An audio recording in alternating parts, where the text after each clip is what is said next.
Yo, salam sehat buat kita semua dan selamat datang di Movie System Channel. Kali ini Bang Do akan coba bawakan sebuah alur cerita yang berjudul To Not Die. Cerita bermula dari adanya seorang anak yang cupu, selalu dibully, lalu ingin bunuh diri. Bahkan dirinya ini dikeluarkan dari sekolahnya dan diusir oleh keluarganya. Hingga akhirnya ia pun mencoba bertahan hidup di lingkungan para mafia maupun gangster yang sesungguhnya. Bagaimana keseruan dari kisahnya? Sebelum memasuki part pertama, alangkah baiknya Bang Do Rosing Pantun terlebih dahulu. Duduk halu di tengah taman, nggak usah malu, tekan tombol subscribe teman. Anjay. Yuk, enggak usah pakai lama, kita simak ceritanya. Semua bermula dari adanya sebuah keadaan di mana sebuah penindasan membuatnya hidup dalam ketakutan, dan itu semua sangatlah menyakitkan.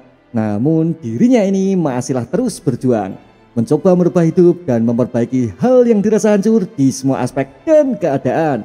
Lalu jika mereka semua mulai mencemooh mengenai kehidupannya, maka dirinya pun akan segera berkata, "Aku telah ditinggalkan dan aku melakukan semua ini hanya demi untuk bertahan hidup."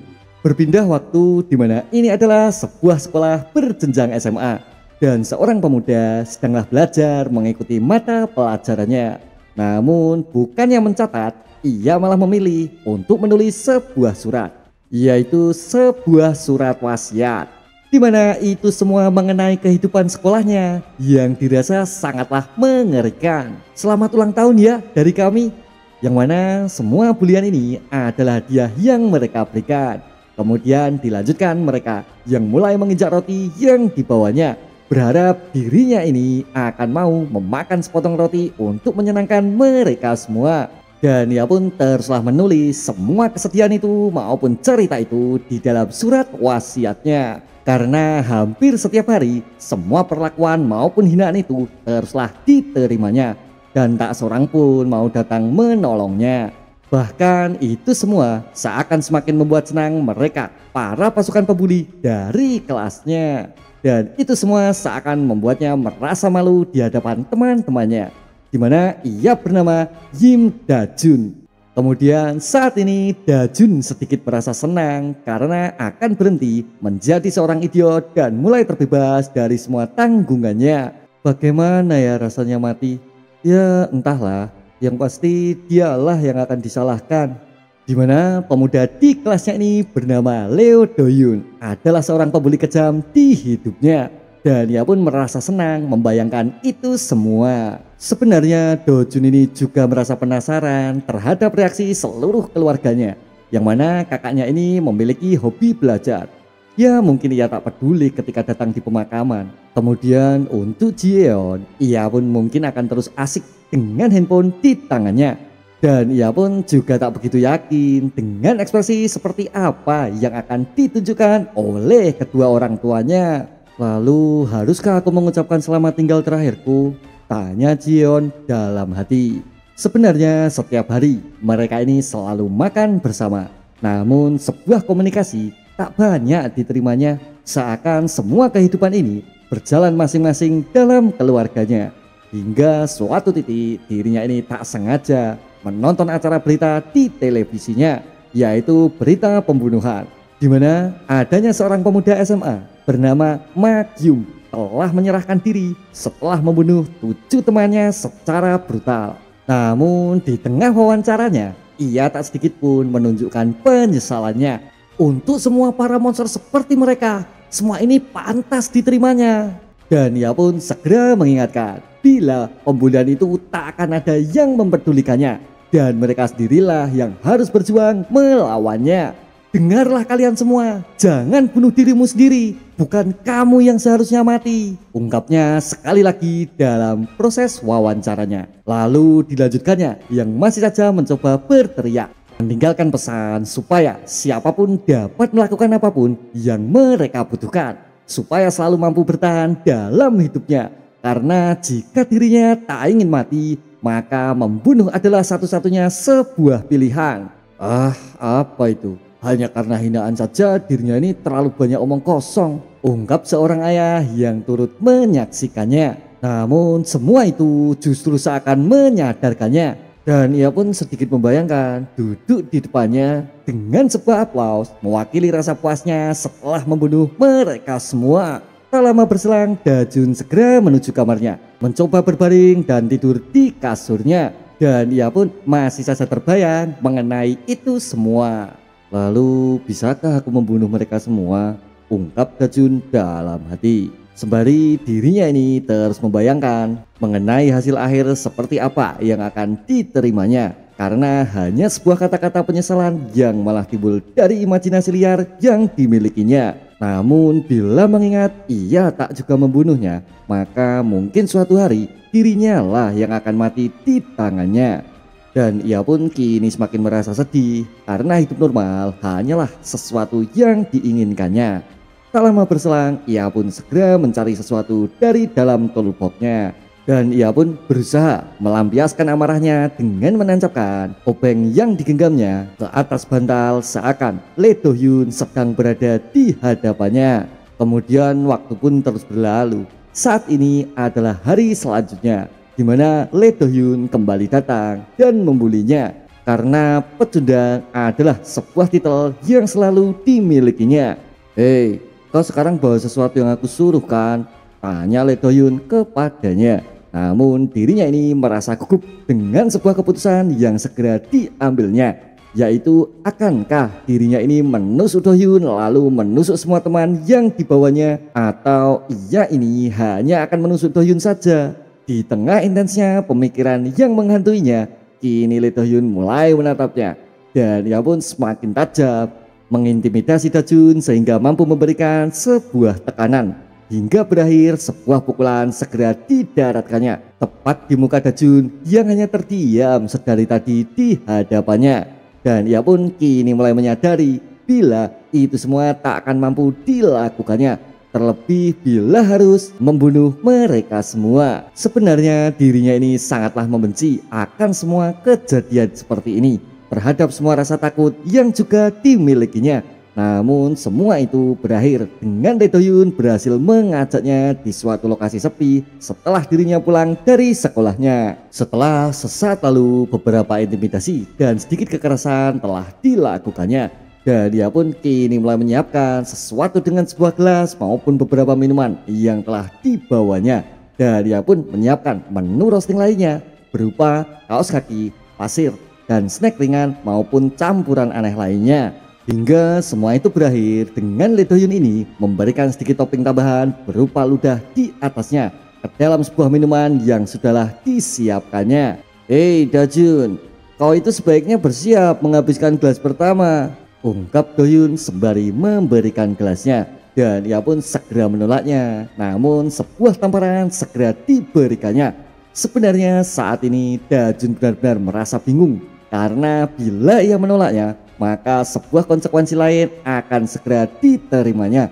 Dan ia pun kini segera memilih untuk mencoba meminumnya, karena saat ini Dajun mencoba menghindari beberapa bulian yang mungkinlah akan diterimanya ketika dirinya ini tak menuruti apapun keinginannya. Dan akhirnya semua pun segera tertawa melihatnya. Lalu tak lama berselang kini terlihat di mana Dajun segera memuntahkannya, karena sensasi tersebut membuatnya tak nyaman sehingga dirinya ini tak lagi mampu menahan itu semua. Hei, ingatlah pecundang, ini semua baru ronde pertama, tegas Do-hyun mengingatkannya. Kemudian waktu pun terus berlalu hingga kini terlihat Dajun sudahlah memuntahkan seluruh makanan dari seluruh isi di perutnya, dan ia pun kini lemas tak berdaya.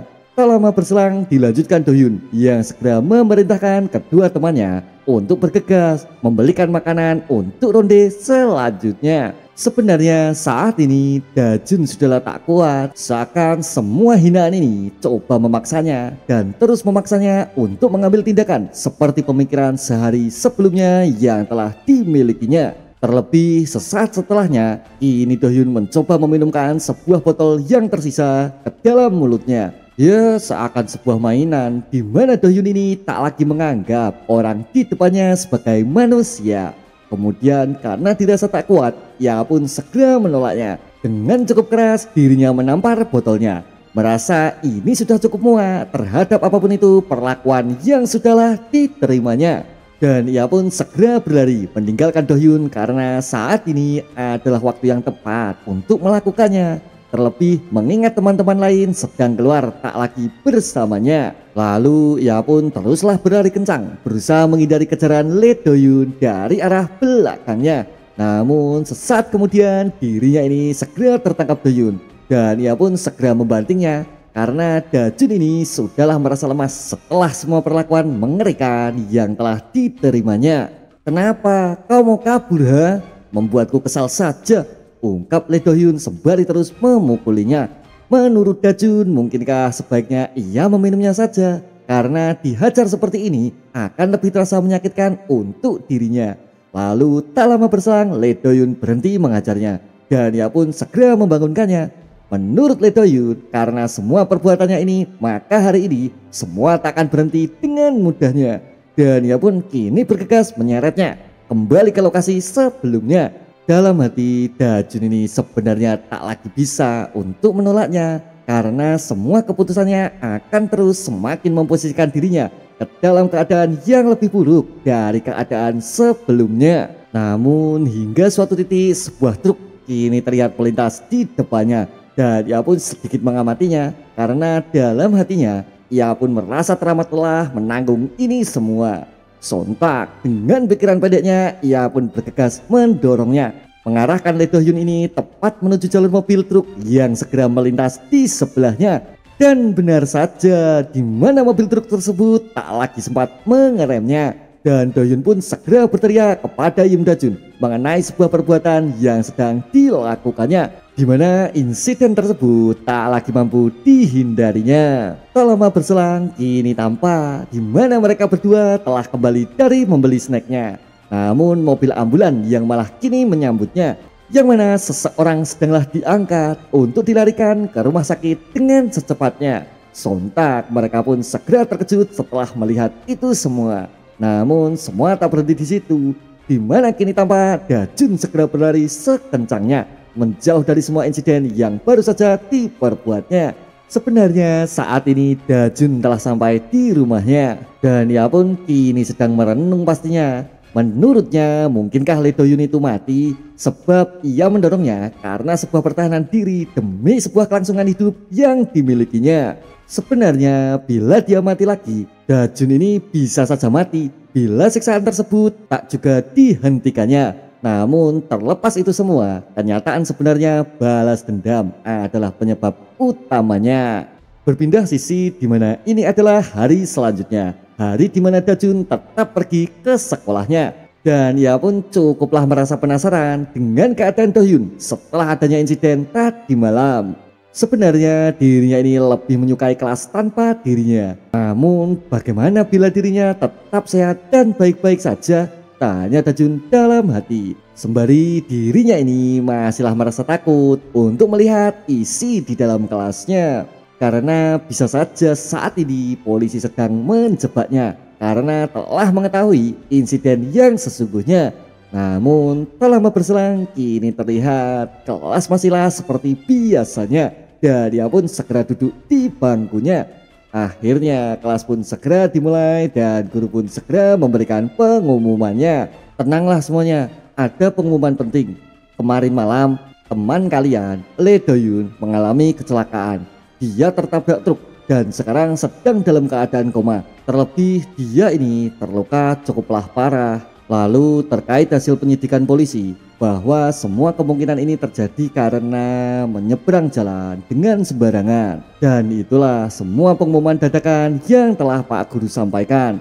Da-jun yang mendengar itu pun kini merasa lega. Dan ia pun segera menyadarkan dirinya karena sesaat yang lalu mulutnya ini malah menyeringai setelah mengamati pengumuman yang didengarnya. Dalam hati sebenarnya dirinya ini cukup merasa bingung, haruskah menyerahkan diri saja? Namun dirinya ini juga ingin sedikit menikmati mengenai kehidupan normal yang selama ini telah dicarinya. Dan akhirnya di mana hari-hari normal telah didapatkannya. Bahkan ia pun jadi bisa membaca novel seperti dahulu kala saat masih duduk di bangku SMP. Hingga semua itu membuat dirinya terharu dapat menjalani lagi kehidupan normalnya. Namun beberapa dari mereka mulai ada yang menunjuknya seakan ingin mengajak bicara. Namun mereka semua kini malah segera menghindar dan beberapa kata mulai terdengar. Hei, aku tuh lihat dia pergi dengan grup Doyun sebelumnya. Memangnya anak cupu seperti dia berani? Ah, benar juga ya, ungkap mereka berjalan di sekitarnya. Kemudian setelah semua itu kini Dajun sedikit merasa bila kelas terasa berubah tak seperti sebelumnya. Ya walaupun damai tanpa Doyun tapi seakan teman-temannya kini mulai memojokkannya. Menurut Dajun bukankah semua yang ia lakukan adalah hal yang baik? Karena semua itu kini mampu membuat semua menjadi tenang dan kembali normal seperti sedia kala. Namun apa yang terjadi? Di mana kini tampak mobil patroli polisi telah datang di halaman sekolahnya. Dan mereka pun segera bergurau karenanya. Dan tak butuh waktu lama, kini terlihat di mana seseorang segera datang ke kelasnya. Yim Dajun, kau diminta ke ruang guru. Mendengar itu semua, kini Dajun merasa cemas. Menurutnya tak mungkin juga kan bila semua ini akan kembali membahas Doyun beserta insidennya. Dan benar saja, di mana kini tampak sebuah borgol mulai dipasangkan ke dalam lengannya. Dan ia pun segera ditangkap pastinya.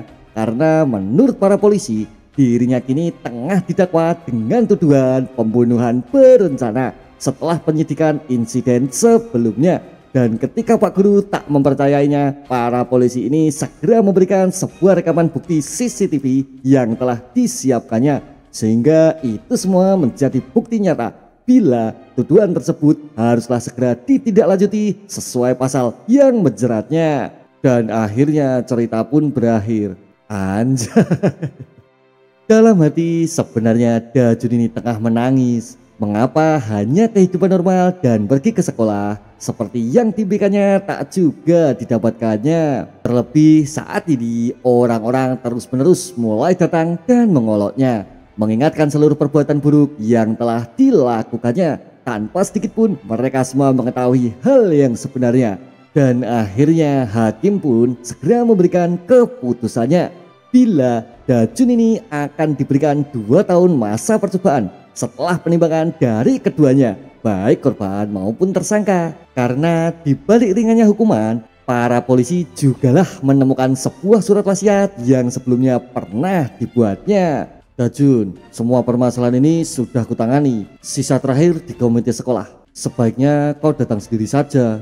Lalu tak lama kemudian ia pun segera mendatanginya, di mana sebuah keputusan sekolah kini telah menyambutnya bila pihak mereka memutuskan untuk mengeluarkan Dajun dari sekolahnya. Dan ia pun segera keluar dengan segala sudut pandang negatif yang telah diterimanya.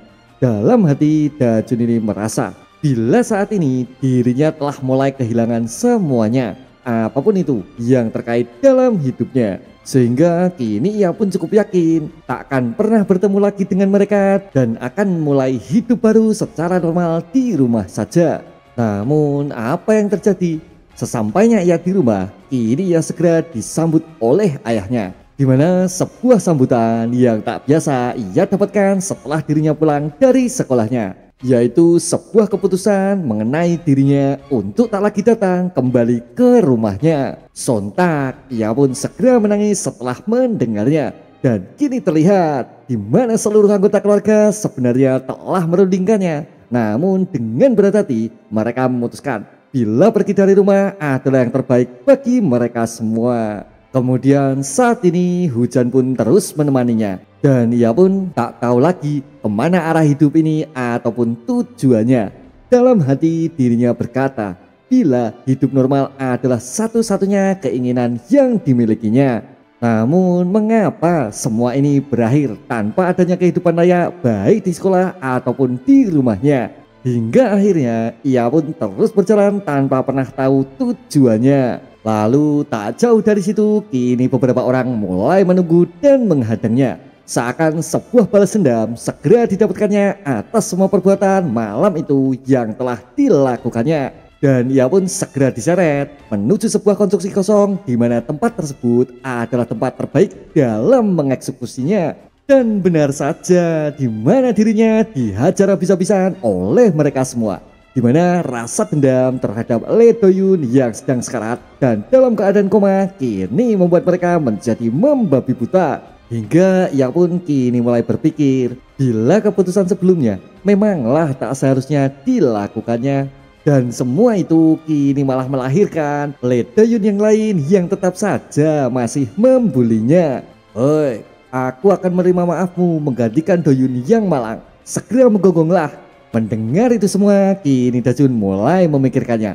Bila Do-yoon yang mendorongnya, apakah itu semua kriminal? Bahkan bila perlakuan tersebut dilakukannya berkali-kali selama ini, siapakah orang malang yang mereka maksudkan? Lalu tak lama dari situ ia pun segera berteriak, di mana semua perasaan tak puas kini mulai menyelimutinya. Karena selama ini dirinya ini sebenarnya tak bersalah seperti apa yang mereka tuduhkan. Dan ia pun masih saja dihajar dengan sangat keras, dipukul berkali-kali tanpa sempat dirinya mampu membalasnya. Menurut Do-yoon, dirinya ini tak melakukan sebuah kesalahan karena semua yang dilakukannya hanya semata bertahan hidup untuk tidak mati, to not die. Dan karena saat ini ia pun juga harus melakukannya, maka sebuah batu bata segera diraihnya. Dan ia pun segera menghantamnya mengarah tepat di kepala tanpa sempat dirinya menyadarinya. Dan tak berhenti sampai di situ, di mana pukulan berikutnya segera dilesatkannya. Seakan dirinya ini mulai tak peduli lagi terhadap apapun itu yang berada di sekitarnya. Dan ia pun terus mengajarnya dengan berkali-kali tak peduli lagi pada orang-orang yang menantinya. Hingga akhirnya semua itu membuatnya bermandikan darah, tersungkur lesu tak berdaya. Sebenarnya Do-yoon ini kini mulai memahami bila dirinya menghadapi para pembuli, maka lambat laun ia pun akan mati. Hingga sepertinya satu-satunya keputusan yang kini dimilikinya adalah berbalik memburunya. Karena jika dirinya ini tak ingin mati, maka membunuh adalah keputusan maupun tekad yang kini tengah dibuatnya. Melihat hal tersebut, kini mereka semua menjadi merasa geram. Dengan tongkat di tangannya, mereka semua kini mulai bergegas maju, berjuang membalaskan dendam untuk teman di depannya. Dan pertarungan keras pun tak dapat terelakkan pastinya, di mana pukulan demi pukulan mulai ia dapatkan, diserang dari berbagai sudut semakin mendesaknya. Namun ia pun tak akan menyerah dengan begitu saja. Dan dengan begitu cepat dirinya kini coba melawannya, memberikan sebuah sambaran keras di tangannya hingga mampu melukai salah seorang musuh di depannya. Namun dari arah belakang sebuah serangan tongkat segera terbang melayang, menghantam ke arah leher tanpa sempat disadarinya. Sontak semua itu segera membuatnya tumbang, dihajar sekali lagi oleh semua orang yang sedari tadi merasa geram. Hingga suatu titik salah seorang dari mereka mulai merasa kesal dan mencengkramnya.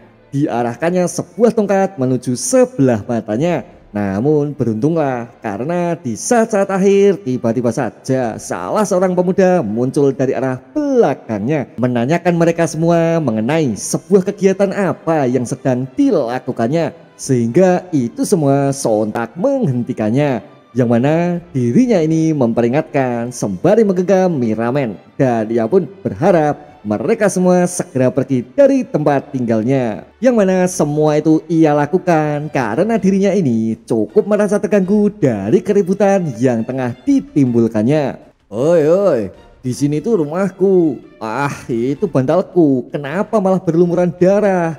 Ungkapnya kepada mereka semua dengan cukup santuinya. Lalu dilanjutkannya oleh seseorang di dekatnya segera memberikan sebuah peringatan kepadanya, karena pria ini sepertinya tak memahami mengenai situasi yang ada di depannya.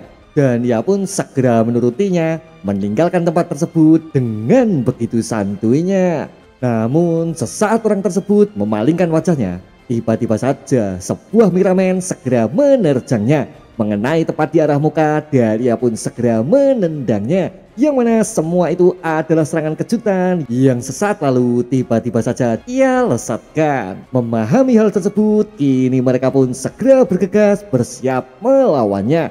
Karena pria ini telah dengan cukup sembrono menyerang salah satu dari mereka tanpa sedikit pun memahami situasinya. Kemudian dengan pasir di sekitarnya, ia pun mendang dan mengacaukannya. Sehingga lagi-lagi itu semua mampu mengganggu pandangan musuh di depannya. Lalu sebuah pukulan cepat segera disusulkannya. Namun seseorang dari arah belakang segera datang menyerangnya. Dengan cukup cepat serangan itu mampu dihindarinya. Dan ia pun kini segera bersiap menghajar seseorang yang sesaat lalu telah berhasil dicengkramnya. Yaitu dengan melesatkan sapuan lutut tepat ke arah mukanya. Yang mana saat itu juga seseorang segera berlari mendekat ke arahnya dan bersiap memukul dan menghajarnya. Namun dengan cukup cepat ia menendang seseorang guna menahan laju musuh yang sedanglah datang untuk menyerangnya. Hingga ia pun segera terhempas dibuatnya. Lalu ada pun sebuah serangan kejutan yang menuju mata sehingga itu dapat sedikit mengacaukannya. Kemudian tak lama dari situ, kini ia tiba-tiba saja mengeluarkan sesuatu dari tangannya. Dan mereka semua pun kini sejenak berhenti dari pertarungannya. "Woi, jika kalian menggunakan senjata, apa aku tak boleh melakukannya?" ungkapnya dengan percaya diri menodongkan ke arah mereka. Kemudian sesaat mereka lengah dibuatnya, tiba-tiba saja pria tersebut melempar sesuatu dari tangannya. Yang mana senjata tersebut ternyata bukanlah pisau, melainkan sebuah sumpit ramen yang telah dibungkusnya. Dan ia pun segera bergegas melompat, menerjang maju, memberikan tendangannya. Yang mana tendangan tersebut ia lesatkan dengan begitu cepat, memanfaatkan kelengahan yang dibuatnya. Hingga ia pun kini hampir selesai menghajar mereka semua yang menantangnya. Lalu menurut Dajun, pertarungan orang ini mengapa cukup dirasa aneh? Tapi dirinya ini selalu sukses mengambil momentum dalam seluruh gerakannya. Dan akhirnya hingga di suatu titik beberapa dari mereka segera berlari, memutuskan menyerah melawan dalam pertarungannya. Dan Dajun pun segera berterima kasih setelahnya. Kemudian tak lama dari situ, tiba-tiba saja dirinya mencoba meraih pundak dan menghentikannya. Dengan tubuh penuh luka, ia pun segera berkata, "Aku juga ingin kuat sepertimu," ungkapnya dengan tubuh lemas dan kondisi berantakan. Namun dengan segera dirinya ini menolaknya. Bahkan sebuah serangan pun kini segera dilesatkannya.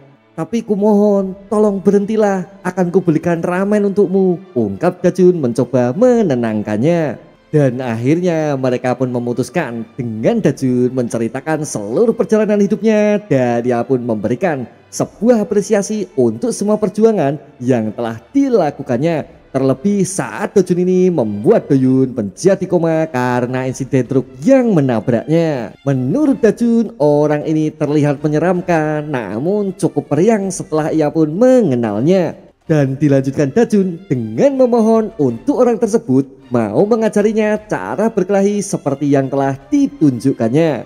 Namun sekali lagi ia pun bergegas menolaknya, sekaligus memberinya sebuah nasihat bila Dajun ini masih bisa memiliki kehidupan normal ketika pulang ke rumahnya. Karena kehidupan liar sepertinya tidaklah cocok dengan dirinya. Lalu tak lama berselang ia pun kini terus mencoba memohon dengan begitu kerasnya. Karena dalam hatinya ia ingin sekali untuk bisa berubah dan tak lagi menjadi seseorang yang selalu ditindas. Sehingga ia akan mampu merubah hidupnya tak seperti sebelumnya. Tak lama berselang kini terlihat di mana Dajun masih saja membuntutinya. Setelah sesaat lalu dirinya ini terus mencoba membujuknya. Namun bukannya diterima, malah sebuah pukulan kuat segera diterimanya.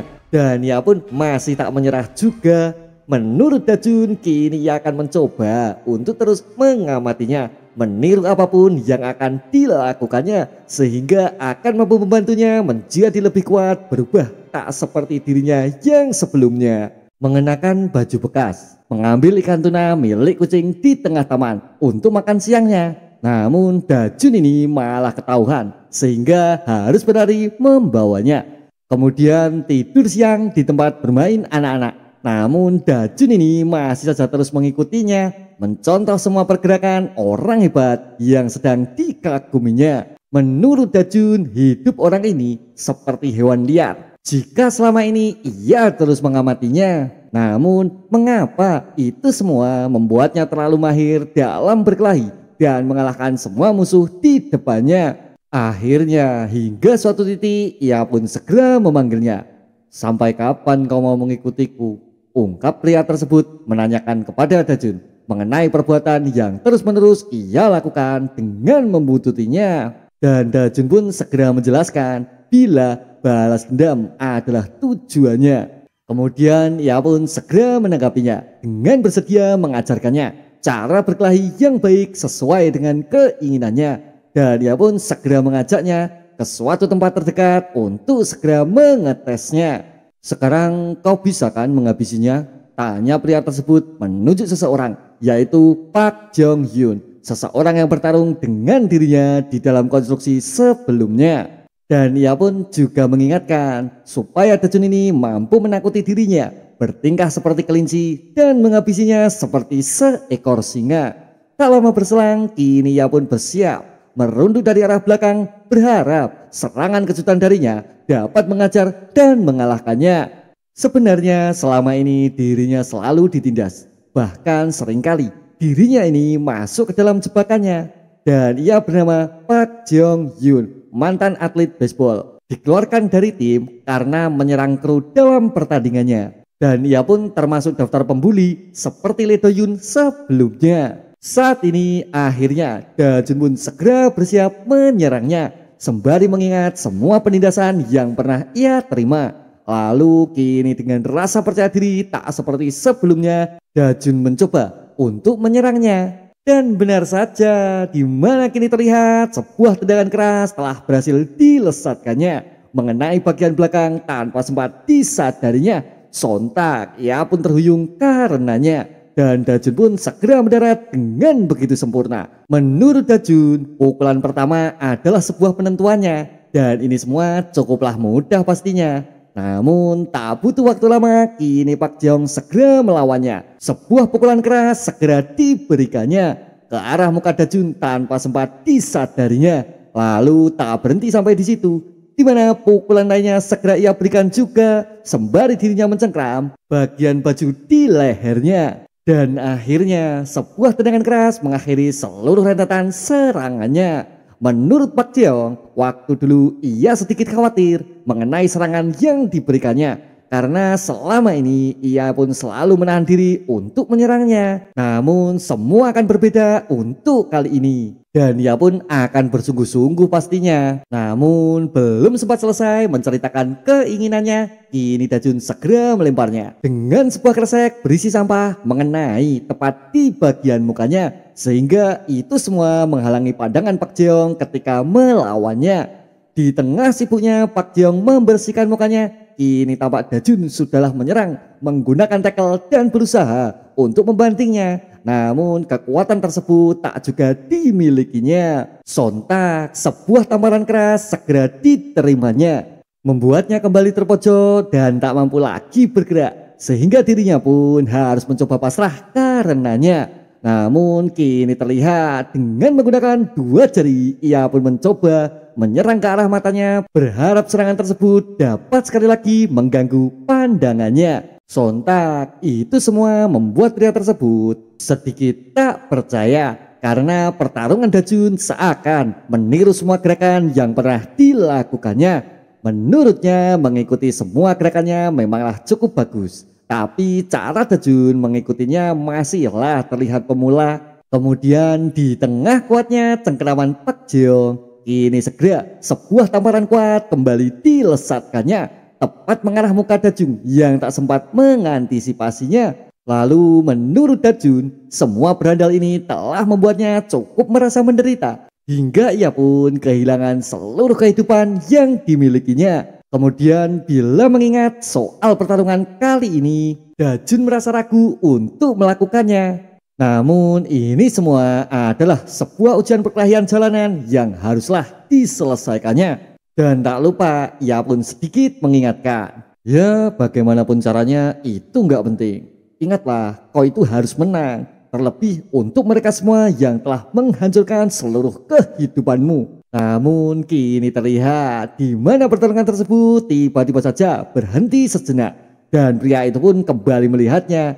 Di mana saat ini sesuatu yang berbahaya sudahlah siap menikamnya. Dan Dajun pun segera berteriak supaya Pak Jeong mencengkram senjata itu seperti cengkraman sebelumnya. Dan tak lama dari situ kini mulai terlihat di mana Pak Jeong mulai gemetar. Sedikit rasa takut mulai menyelimutinya. Lalu dilanjutkan Dajun yang segera menendangnya. Semua itu ia lakukan ketika Pak Jeong mulai merasa ragu dalam melawannya. Kemudian menurut pria tersebut pisau dapat membuat seseorang membeku. Bahkan ia pun akan berlari karenanya. Lalu bila melihat reaksi dari Pak Jeong, maka yang disiapkannya bukanlah sesuatu seperti sumpit sebelumnya. Melainkan sepertinya Im Dajun itu bukanlah sedang main-main, tapi dirinya ini sedanglah bersiap untuk membunuh seseorang. Ungkap pria tersebut menatapnya. Lalu karena Pak Jeong mulai merasa ragu, ia pun dengan cukup mudah dihajarnya. Serangan demi serangan segera dilesatkannya. Dimana itu semua karena momentum tersebut sedanglah dimilikinya. Bahkan Pak Jeong tak lagi mampu melawan karena rasa gelisah masihlah terus menyelimutinya. Hingga sebuah tendangan akhirnya menghentikan seluruh serangannya. Hei, tunggu dulu, tapi ini rusukku sepertinya patah. Kau boleh memukulku lagi. Mendengar itu semua, kini Dajun tak juga menggubrisnya. Di mana sebuah tendangan keras sekali lagi dilesatkan dengan begitu kerasnya. Karena menurut Dajun selama ini ia selalu memohon untuk mereka semua menyudahi pembuliannya. Namun mungkinkah mereka mendengarnya? Dan hingga suatu titik Dajun tak lagi menyerangnya. Karena ia pun kembali mengingat saat dimana dirinya memohon untuk segera menghentikannya. Sebenarnya dalam hati dirinya ini sedikit tak tega. Bahkan hanya sebuah kehidupan normal yang hanya diinginkannya. Oi, mungkinkah si bodoh ini ceroboh? Tanya pria tersebut mengamatinya. Dan benar saja seketika melihat celah, Pak Jeong segera melemahkannya. Mengambil momentum belas kasihan yang sedang dimilikinya. Hingga akhirnya kedudukan pun segera berbalik. Di mana Pak Jeong menjadi seseorang yang tak lagi memiliki rasa kasihan seperti Dajun sebelumnya. Dan bam, sebuah tusukan maut menancap di tubuhnya. Menancap tepat di bagian pahanya. Aku itu bukan pengecut sepertimu, dasar brengskai. Namun tak jauh dari situ, kini dirinya mulai menyadari di mana sesuatu yang digenggamnya ternyata bukanlah sebuah pisau, seperti sebuah pemikiran yang selama ini terus dimilikinya. Kemudian menurut pria tersebut, Dajun ini adalah pria yang menarik karena dirinya mampu mempelajari sekaligus mempraktekkan sesuatu yang hanya dalam sekali lihat. Dan ia pun mampu menyesuaikannya terhadap suatu kondisi yang sedang dihadapinya. Lalu karena dirinya tak lagi takut akan sebuah pisau, kini Dajun segera diajarnya. Di mana semua itu ia lakukan tanpa rasa ampun karena sesaat yang lalu ia pun merasa telah dipermainkan. Namun apa yang terjadi? Di mana seseorang tiba-tiba saja datang mengguyurnya dari arah belakang tanpa sempat disadarinya. Sontak ia pun bergegas menyerangnya. Namun pria tersebut segera mundur mempersiapkan cara yang dibutuhkannya. Dan benar saja, di mana sebuah tendangan keras mencoba menyelamatkannya. Di mana tendangan telak tersebut mengenai tepat di bagian mukanya. Sontak itu semua menghentikan sebuah pertarungan ujian yang sesaat lalu telah diberikannya. Kau tahu kan, aku malah repot datang menolongmu. Kau itu kalah, maka tak pantas kau jadi anak jalanan. Sudahlah, kau itu pulang saja, karena aku tak akan mengajarimu. Dan itulah kata-kata terakhir yang saat ini mulai didengarnya. Yang mana sekali lagi dirinya ini merasa sangat kesal, muak, marah, dan kecewa. Ya meskipun ia tak juga putus asa. Namun sekali lagi seluruh sesuatu yang ada di hidupnya seakan semua terus menerus perlahan meninggalkannya. Ah, begini saja. kau benar-benar ingin menjadi kuat, akan kuberikan kesempatan terakhir ini untukmu. Tapi ingat, tes kali ini tak akan semudah yang sebelumnya. Melihat secercah harapan yang telah menunggunya, kini Dajun masih harus berjuang menghadapi sebuah ujian neraka yang akan segera dihadapinya. Dan mereka pun kini terus berjalan menuju lokasi selanjutnya. Menurut pria tersebut, dikeluarkan dari sekolah bukanlah sebuah akhir yang harus diterimanya. Namun kehidupan di luar akan lebih menakutkan karena banyak lagi terdapat orang kuat yang menantinya. Yo, akhirnya kita sudah sampai. Ini adalah tempat di mana orang-orang berbahaya itu berkumpul. Jadi kau akan segera kubawa ke sebuah tempat yang mungkin akan mengejutkanmu.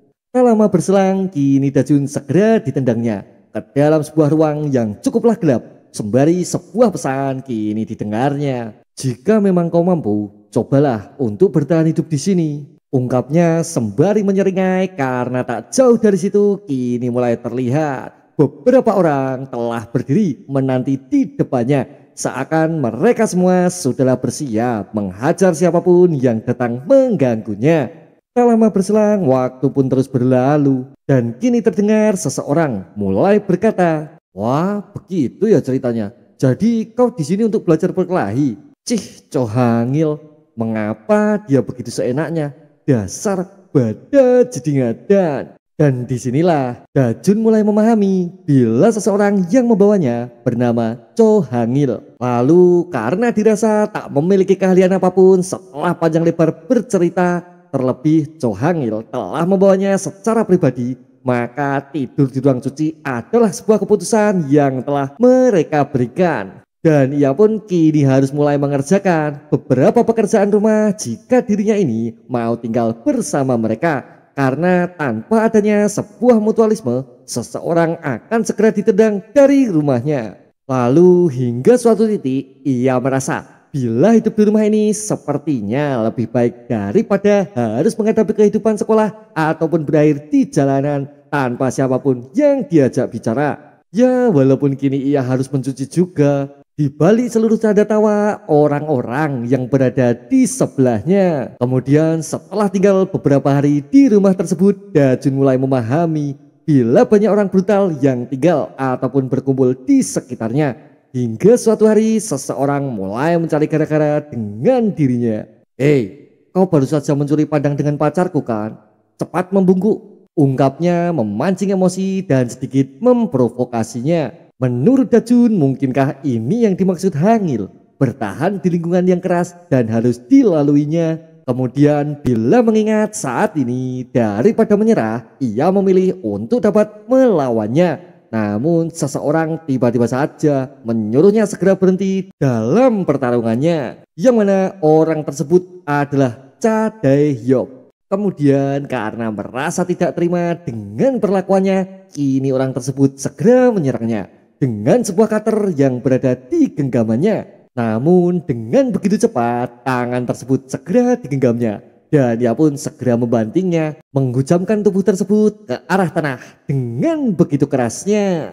"Sekarang kalau kalian berani, ayo kemari bertarunglah," ungkap Daehyuk balik memprovokasinya. Menurut Dajun, ternyata Cha Daehyuk ini sekuat Cohangil. Dan ia pun terlihat lebih menyeramkan pastinya. Dan akhirnya yang mana mereka semua kini memilih kabur dan meninggalkannya. Sehingga itu semua membuat mereka segera pulang ke arah rumahnya. Memang brengskai, mau grup Cohangil lah atau siapapun itu akan kubunuh mereka semua. Yang mana dirinya ini masih saja tak terima dengan seluruh perlakuan yang sesaat lalu telah diterimanya. "Bagaimana? Mungkin kau butuh bantuan?" tanya seseorang yang tiba-tiba saja muncul dari arah kegelapan. Yang mana semua itu ternyata adalah sebuah rencana. Di mana beberapa hari setelahnya dirinya ini bergegas memasang sebuah tabung gas dan mulai membocorkannya. Dan itu semua ia arahkan ke dalam rumah mereka yang masihlah tertidur lelap hingga tak satu pun menyadari situasinya. Namun tak lama berselang Dajun hendak membuang hajatnya. di mana kejanggalan tersebut kini segera dipahaminya. Sontak ia pun segera mendobrak pintu depan tempat sumber aroma berasal dengan begitu kerasnya, hingga membuat orang tersebut kini mulai terhempas, tersungkur, dan terluka karenanya. Kemudian kini terlihat di mana orang tersebut segera berlari tanpa sempat dirinya ini menyelesaikan aksi pembunuhan yang telah direncanakannya. Dan Dajun pun kini memutuskan untuk segera berlari mengejarnya. Ya, meskipun rasa ragu sedikit menemaninya, namun jika ingin bertahan hidup, maka hal-hal yang seperti ini haruslah mampu diatasinya. Kenapa kita di sini ya? Tanya Taehyop merasa kebingungan dengan keadaan yang dialaminya. Tak butuh waktu lama, kini terlihat di mana Dajun telah berhasil mengikutinya. Sehingga sesaat lagi pertarungan utama akan segera dilakukannya. Merasakan kengerian akan pertarungan jalanan yang selama ini belum pernah dirasakannya. Kau mau lari kemana, ha? Berpindah waktu di mana ini adalah beberapa hari sebelumnya. Hari sebelum adanya insiden gas pastinya. Tolong ajari aku berkelahi, ungkap Dajun setelah menyelesaikan pekerjaan rumahnya. Tak lama berselang sesuatu coba dilemparkannya. Dan ia pun segera mengatakan bila ia bisa sekuat ini karena selalu melatih lompat tali hingga 100.000 kali di setiap harinya. Dan ia pun segera meninggalkannya. Tak lama berselang ia pun telah selesai dari beberapa aktivitas yang telah dilakukannya. Namun apa yang terjadi? Di mana dirinya ini malah melihat Dajun yang masih saja melompat tali seperti candaan yang terakhir kali diungkapkannya. Tak lama berselang ia pun segera mengingatkan supaya Dajun ini segera berhenti karena takkan ada satu orang pun yang mampu menjadi kuat dalam waktu 1 hari. Dan saat ini mulai terlihat di mana Dajun masihlah bertarung melawannya meskipun saat ini dirinya masih saja dihajar dalam pertarungan jalanan perdananya hingga sebuah pukulan keras kini mendarat di mukanya. Namun orang tersebut segera berlari lagi karena dirinya ini cukup merasa takut terhadap orang yang telah menyuruhnya. Karena bila ia gagal dalam melakukannya, konsekuensi mengerikan akan segera diterimanya. Melihat itu semua, Dajun tak juga menyerah dan ia pun berusaha menghentikan langkah dengan kekuatan semampunya. Sehingga membuatnya kini terjatuh tersungkur terjerembab dari atas tangga. Lalu di saat dirinya berusaha menangkapnya, kini sebuah sambaran cepat segera dilesatkannya tepat ke arah muka Dajun yang tak begitu siap menghadapi itu semua. Kau itu seharusnya tidak mengejarku, apalagi malah menanyakan tentang grup itu, tegasnya sembari menodongkan sebuah pisau dalam genggamannya. Kemudian dilanjutkannya dengan segera mengayunkan pisau tersebut ke arah Dajun, di mana semua itu ia lakukan dengan begitu cepat dan membabi buta. Sehingga membuat Dajun lambat laun mulai menerima beberapa serangan sayatan di seluruh bagian tubuhnya. Dan akhirnya sebuah serangan mematikan segera dilesatkannya. Namun dengan memanfaatkan barang di sekitarnya, ia masihlah mampu terbebas dari sebuah tikaman yang telah diberikannya. Namun tak lama berselang kini ia pun segera menusuknya setelah sesaat lalu gagal dalam menebasnya. Dan berpindah sisi di mana ini adalah rumah mereka. Dan saat ini mereka semua mulai menyadarinya bila seseorang kini tengah mulai mencoba untuk mencelakai mereka. Dan tak lama dari situ kini Taehyop mulai mencoba menjelaskannya bila saat itu Dajun ini telah mengangkat mereka semua setelah mabuk dari pesta terakhirnya. Dan dia pun pastilah sedang mengejarnya. Bukankah dia cari mati? Bisa saja sih, tapi aku cukup yakin akan keselamatannya. Kemudian dilanjutkan dengan dirinya segera mengatakan bila sesaat lalu Dajun ini telah sukses menyelamatkan mereka semua, maka pekerjaan rumah berikutnya akan coba dibagi rata dan ia pun akan mencoba mencari kerja paruh waktu untuk membantu mereka semua. Taehyop, kau harus bantu aku ya jika berhasil menangkapnya, ungkap Dajun menegaskan sebuah permintaan yang dikatakannya. Ya, walaupun masih dalam kondisi kacau, namun Taehyop ini masih saja mampu untuk memahami apapun itu yang dikatakannya. Berpindah sisi di mana kini terlihat tangan Dajun mencoba menahan sebuah tusukan dan membuatnya cukup merasa terkejut. Lalu dilanjutkannya dengan segera berlari cepat mendorongnya, menabrakkan bagian tubuhnya ke arah sebuah pagar di belakangnya. Dan ia pun tiba-tiba saja teringat akan sebuah gerakan lincah yang telah Daehyop lakukan sebelumnya. Kau berusaha menjatuhkanku, takkan semudah itu bocah. Menjatuhkanmu? Kau sedang bercanda ya?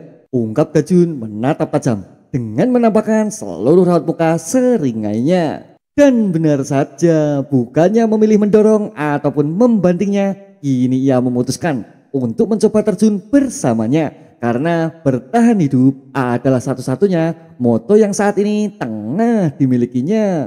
Dan mereka pun kini mulai terjatuh dari bangunan atas menuju ke arah bawah dengan kondisi medan yang sangatlah cukup curam pastinya.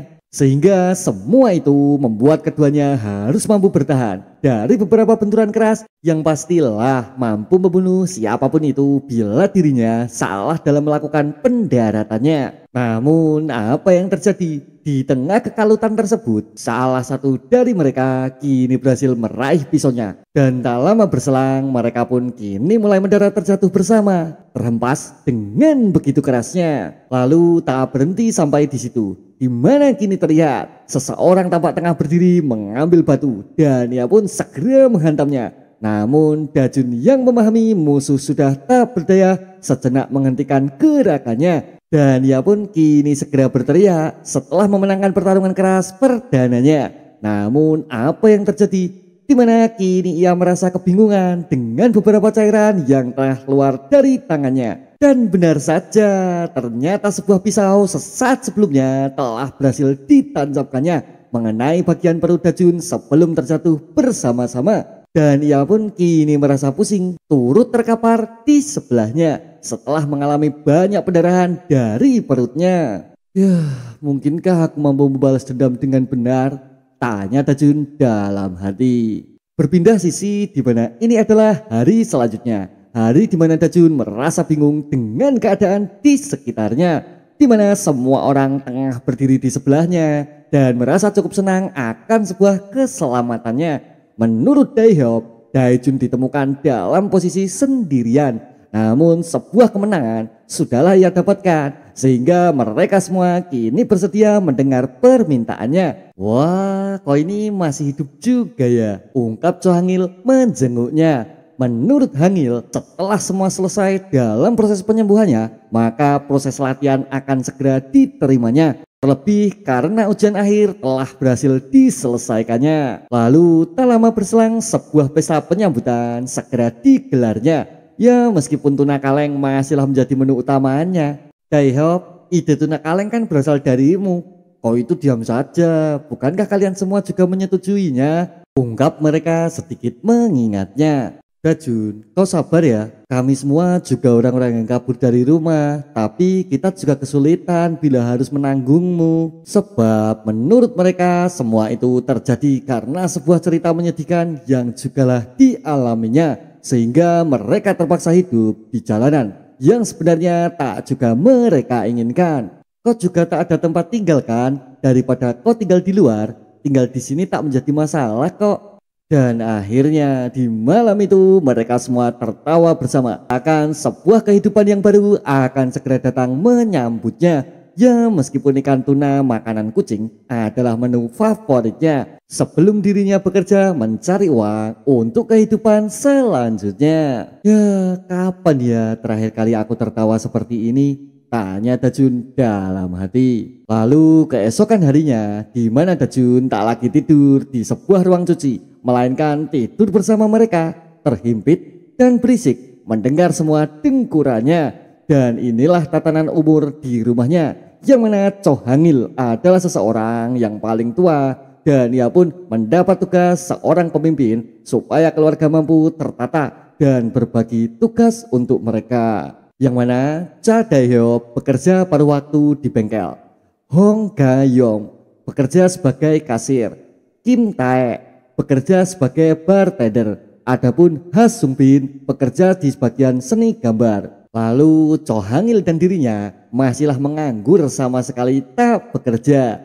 Namun beberapa hari setelahnya, Dajun pun kini mulai mendapat sebuah kerja pada waktu untuk dirinya, yaitu sebuah pekerjaan menjaga toko di sebuah restoran penjual pizza. Namun hanya dalam kurun waktu 2 hari saja, dirinya ini merasa ingin berhenti menghadapi berbagai macam masalah yang telah ia lalui. Hingga suatu titik, ia pun memutuskan untuk melarikan diri dari kerasnya berbagai macam tuntutan kerja, karena ini adalah kali pertamanya. Namun ketika sesampainya di depan pintu, dirinya ini dikejutkan oleh adanya putri pemilik toko yang juga akan kembali membantunya setelah ia libur di beberapa hari sebelumnya. Kau anak baru, lucu juga, ungkapnya sembari menatap tajam mengamatinya. Dajun yang memahami itu pun kini memutuskan untuk mencoba sedikit bertahan, karena saat ini tengah muncul adanya suatu hal yang pantas diperjuangkan. Ya, meskipun saat ini dirinya tak menyadari bila pertemuannya kali ini akan merubah seluruh hidup yang dimilikinya. Tak lama berselang, kini terlihat di mana malam ini Cho Hangil telah selesai menghajar beberapa orang, dan ia pun melakukannya seorang diri tanpa sedikit pun mendapat bantuan. Jika yang membocorkan gas tidak datang, akan kucari sendiri dan kubunuh mereka, ungkap Hangil menegaskannya. Kemudian waktu pun terus berlalu, yang mana Dajun masih sibuk dalam pekerjaannya, berusaha menikmati waktu pekerjaan apapun itu yang terasa begitu berat sebelumnya. Bahkan saat ini dirinya mulai merasa adanya seorang malaikat yang selalu datang membantunya, yaitu ketika dirinya ini mulai membuat kesalahan dalam sebuah proses pembelajarannya. Terima kasih Kim Tae telah membantuku bekerja di toko ini. Semoga keadaan damai akan selalu dapat kunikmati, ungkap Im Dajun dalam hati. Namun belum juga beberapa hari, tiba-tiba saja sedikit insiden menimpa toko dalam ia bekerja, yang mana Naeun, anak dari pemilik toko, mendapat sebuah perlakuan yang tak semestinya didapatkannya. Dan Dajun pun segera menghampirinya, namun segera dihalau oleh pemilik toko karena adanya sebuah alasan yang sudahlah disimpannya. Kau itu tenanglah, anakku itu baik-baik saja, ungkapnya sembari kini mereka menatap Naeun tak percaya, dan mereka pun bergegas meminta maaf setelah menghadapi perlakuan keras sebelumnya. Lalu menurut pemilik toko, Dajun ini harus tetap tenang, karena bila ia gegabah dalam perbuatannya, maka penutupan toko akan menjadi sebuah konsekuensi akhir yang harus diterimanya. Dan ia pun segera menegaskan bila terdapat sebuah organisasi besar dan berbahaya yang berada di lingkungan mereka, lalu bila sebuah insiden terjadi, maka itu semua akan mampu membuat toko tersebut diserang sekaligus menghilang dalam beberapa hari setelahnya. Kemudian menurut Naeun, Dajun ini tak semestinya menangis, dan ia pun haruslah tetap tegar dalam menghadapinya. Terlebih ia pun tak lupa mengucapkan terima kasih setelah sesaat lalu Dajun ini mengkhawatirkannya. Dan akhirnya sebuah latihan pertama pun dimulai, di mana Cho Hangil yang menjadi instrukturnya, sehingga latihan keras pun akan segera menghampirinya. Karena dalam hati ia pun menginginkan supaya Im Dajun mampu membentuk ulang tubuh maupun mentalitasnya, sehingga beberapa aspek pun haruslah diperhatikannya. Lari menaiki tangga, lompat tali seperti biasa, push up, squat jam maupun sit up, yang mana gerakan kaki juga tak dilupakannya. Namun dirinya ini selalu melatih sembari membaca sebuah buku komik kesukaannya. Kak Hangil, bolehkah aku bertanya bagaimana cara aku agar selalu menang? Tanya Dajun kepadanya. Menurut Hangil, cara termudah adalah menggunakan apapun itu di sekitarnya, menghentikan gerakannya, menghalangi pandangannya, mencari senjata yang cocok untuk melawannya. Lalu bagaimana bila di posisi ini? Ungkapnya sembari memperlihatkan ponsel di tangannya. Karena aku itu juga ingin seperti mereka. Mendengar pertanyaan tersebut yang cukup mengganggunya, sebaiknya latihan langsung adalah solusinya. Dan ia pun kini harus bersiap merasakan kekuatan langsung dari Kak Hangil yang dari tadi telah merasa kesal dibuatnya. Berpindah sisi di mana ini adalah Chun Ki-wong, seorang mafia gangster yang telah membantu mereka dalam pemasangan insiden gas sebelumnya. Kenapa kalian gagal? Dasar badajidingadan. Kau pikir aku akan menerima alasan konyol itu? Ungkapnya sembari terus mengajar seseorang di depannya. Dan ia pun kini semakin menggila dengan siap menghancurkan siapapun yang tak berguna di matanya. 30 menit. Cari semua tempat, bawa siapapun dari grup Cohangil dan seret mereka. Ungkap sebuah perintah dengan begitu tegasnya. Kalian semua sudah dengar kan? Lalu mengapa kalian masih diam saja? Ungkap Chun Ki-wong dengan seringainya. Tak lama berselang mereka pun sampai di depan rumahnya. Karena dirasa rumah mereka kosong, mereka pun berdiskusi mencari tempat mana yang lebih mudah dijangkaunya. Dan akhirnya mereka pun memutuskan untuk menuju toko pizza yang terdapat salah satu anggotanya. Dan kini terlihat di mana seisi toko telah hancur porak-poranda. Dan pemilik toko maupun Naeun dibuat tak berdaya. Setelah sesaat lalu sebuah insiden besar terjadi di dalamnya. Di mana Kim Tae? Cepat katakan. Ungkapnya dengan begitu arogan.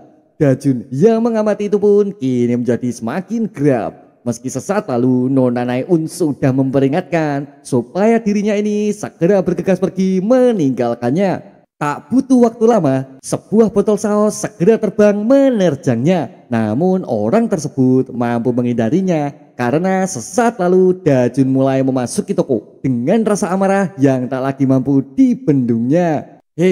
Kau itu siapa ha? Kau mau tahu aku?